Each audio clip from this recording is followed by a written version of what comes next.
Hello everyone, ఎలా ఉన్నారు అందరూ? ఈరోజు వీడియోలో వితౌట్ సోకింగ్ ప్లమ్ కేక్ ఎలా ప్రిపేర్ చేసుకోవాలో చూపిస్తాను. నేను వీడియోలో ఎలా అయితే చెప్పానో ఆ మెజర్మెంట్స్తో యాజ్ ఇట్ ఈజ్ చేయండి. నెవర్ ఫెయిల్ రెసిపీ అని చెప్తాను నేనైతే. అలాగే టేస్ట్ కూడా చాలా ఎక్సలెంట్గా ఉంటుంది. ప్లమ్ కేక్ తినని వాళ్ళకి కూడా ఇది చాలా బాగా నచ్చుతుంది. పిల్లలు కూడా చాలా ఇష్టంగా తింటారు. ఇప్పుడు రెసిపీ ఎలా చేయాలో చూద్దాం. దీనికోసం ముందుగా 1 కప్ ఆరెంజ్ జ్యూస్ అయితే తీసుకోవాలి. మీకు ఫ్రెష్ ఆరెంజెస్ అవైలబుల్గా లేకపోతే పల్పీ ఆరెంజ్ అయినా సరే తీసుకోవచ్చు. 1 కప్ ఆరెంజ్ జ్యూస్కి 1 కప్ నట్స్ యాడ్ చేసుకోవాలి. 1:1 రేషియోలో తీసుకోవాలి. నట్స్ అనేది మీ ఇష్టం, ఏవైనా తీసుకోవచ్చు. నేనైతే ఇక్కడ బాదం, క్యాష్యూ, డేట్స్, కిస్మిస్ అలాగే టూటీ ఫ్రూటీ అయితే తీసుకున్నాను. మీరు ఇంకా కావాలంటే క్యాన్బెర్రీస్, చెరీస్, మిలన్ సీడ్స్ ఏవైతే అవి తీసుకోవచ్చు. కాకపోతే 1:1 రేషియోలోనే తీసుకోవాలి. 1 కప్ ఆరెంజ్ జ్యూస్ తీసుకుంటే 1 కప్ నట్స్ తీసుకోవాలి. రెండు మిక్స్ చేసుకుని మూత పెట్టుకుని పక్కన పెట్టుకోవాలి. మీకు టైం ఉంటే ఒక 2 అవర్స్ సోక్ చేసుకోండి, లేదంటే డైరెక్ట్గా కూడా రెసిపీ చేసేసుకోవచ్చు. ఇప్పుడు మనం క్యారమెల్ చేసుకోవడానికి స్టవ్ ఆన్ చేసుకుని ప్యాన్ పెట్టుకుని అందులో 1/4 కప్ షుగర్ వేసుకోవాలి. ఈ ప్రాసెస్ అంతా మనం లో ఫ్లేమ్లో మాత్రమే చేయాలి. షుగర్ మెల్ట్ అయ్యి వీడియోలో చూపిస్తున్నట్టు ఆరెంజ్ కలర్ వచ్చే వరకు కలుపుకోవాలి. మనకి ఆరెంజ్ కలర్ వచ్చిందంటే క్యారమెల్ రెడీ అయినట్టు.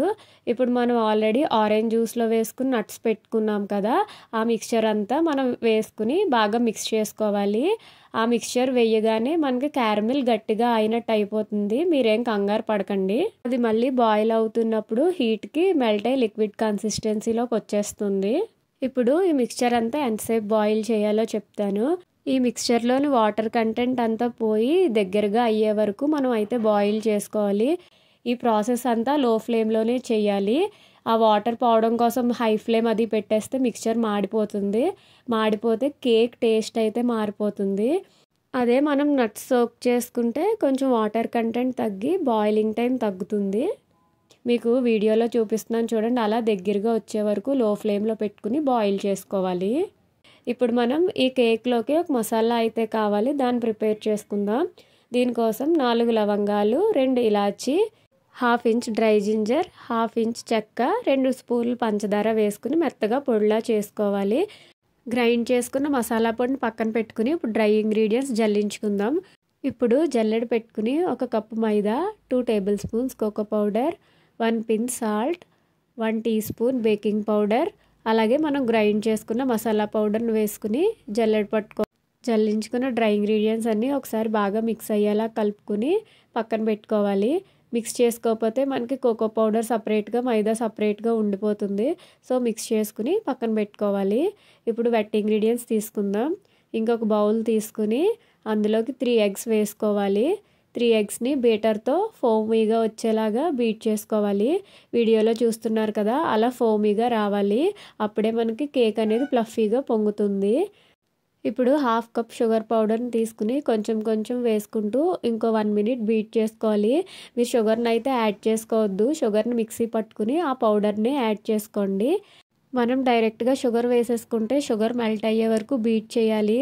లేదంటే మనకి కేక్ కుక్ అయ్యేటప్పుడు కేక్ అడుగును కానీ పైన కానీ స్టిక్కీ లేయర్ లాగా ఫామ్ అయిపోతుంది. నెక్స్ట్ 1/4 కప్ ఆయిల్ తీసుకుని ఆయిల్ కూడా బాగా మిక్స్ అయ్యే వరకు బీట్ చేసుకోవాలి.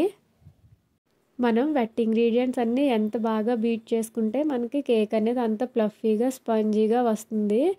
ఇప్పుడు మనం జల్లించి పెట్టుకున్న డ్రై ఇంగ్రీడియంట్స్ని కొంచెం కొంచెం యాడ్ చేసుకుంటూ స్లోగా బీటర్ తోటే మిక్స్ చేసుకోవాలి. లేదంటే స్పాచులాతో కూడా కట్ అండ్ ఫోల్డ్ మెథడ్లో మిక్స్ చేసుకోవచ్చు. కానీ బీటర్తో అయితే మనకి తొందరగా మిక్స్ అయిపోతుంది.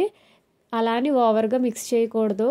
ఓవర్గా మిక్స్ చేస్తే మనకి కేక్ అనేది ప్లఫీగా రాదు, గట్టిగా వచ్చేస్తుంది. సో డ్రై ఇంగ్రీడియంట్స్ యాడ్ చేశాక ఓవర్గా మిక్స్ చేయకూడదు. ఇప్పుడు సైడ్స్ అంతా స్క్రేప్ చేసుకుని మనం ఆల్రెడీ క్యారమలైజ్ చేసుకున్న మిక్స్చర్ ఉంది కదా, అది కొంచెం కొంచెం యాడ్ చేసుకుంటూ మిక్స్ చేసుకోవాలి. నేనైతే ఇక్కడ 1 టేబుల్ స్పూన్ మిక్స్చర్ని పక్కకు పెట్టుకుని మిగిలిందంతా వేసుకుని మిక్స్ చేసుకుంటున్నాను. మనం క్యారమలైజ్ చేసుకున్న నట్స్ మిక్స్చర్ ఉంది కదా, అది మీరు కావాలంటే ఇందులో హాఫ్ క్వాంటిటీయే కూడా వేసుకోవచ్చు. కాకపోతే మనకి ప్లమ్ కేక్ అంటేనే నట్స్ కదా, సో మనం అలా ఫుల్గా వేసుకుంటేనే కేక్ అనేది చాలా టేస్టీగా ఉంటుంది. ఇప్పుడు కేక్ టిన్‌లో బటర్ పేపర్ వేసుకొని మనం మిక్స్ చేసుకున్న కేక్ బ్యాటర్ అంతా వేసుకోవాలి. తర్వాత కేక్ టిన్‌ని ఒక 2 టైమ్స్ ట్యాప్ చేసుకొని నేను ఇందాక పక్కకు పెట్టుకున్న ఒక టేబుల్ స్పూన్ నట్స్ మిక్చర్ ఉంది కదా, దాంతో గార్నిష్ చేసుకున్నాను. నేను ఓవెన్ ఆల్రెడీ 160 డిగ్రీస్‌లో 10 మినిట్స్ ప్రీ హీట్ చేసి పెట్టుకున్నాను. ఇప్పుడు మళ్ళీ 160 డిగ్రీస్‌లో 40 మినిట్స్ బేకింగ్ టైం అయితే పెట్టాను. కానీ నాకు 35 మినిట్స్‌కే బేక్ అయిపోయింది. చూడండి మీకు చూపిస్తున్నాను. నాకేం అంటుకోకుండా వచ్చింది కదా! సో, చాలా పర్ఫెక్ట్‌గా బేక్ అయింది. అలాగే oven to oven temperature settings డిఫరెంట్‌గా ఉంటాయి. సో, మీ ఓవెన్ టెంపరేచర్ బట్టి టెంపరేచర్ అనేది సెట్ చేసుకోండి. అలాగే ప్లమ్ కేక్‌కి అడుగున బటర్ పేపర్ అయితే కంపల్సరీగా వేసుకోవాలి. లేదంటే తొందరగా డీమోల్డ్ అవ్వదు. ఓవెన్‌లోంచి కేక్ తీసిన తర్వాత పైన ఒక క్లాత్ వేసుకొని కేక్‌నైతే చల్లారి పెట్టుకోవాలి.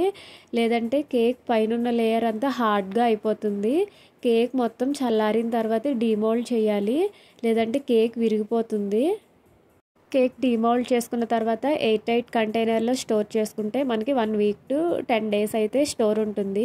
మీకు కట్ చేసి చూపిస్తున్నాను చూడండి ఎంత స్పంజీగా అయితే వచ్చిందో. నేను చెప్పినట్టు సేమ్ మెజర్మెంట్స్‌తో ఫాలో అవ్వండి. మీకు కూడా చాలా బాగా వస్తుంది. నేను మెజర్మెంట్స్ అన్నీ క్లియర్‌గా డిస్క్రిప్షన్ బాక్స్‌లో కూడా ఇస్తాను. చెక్ చేయండి.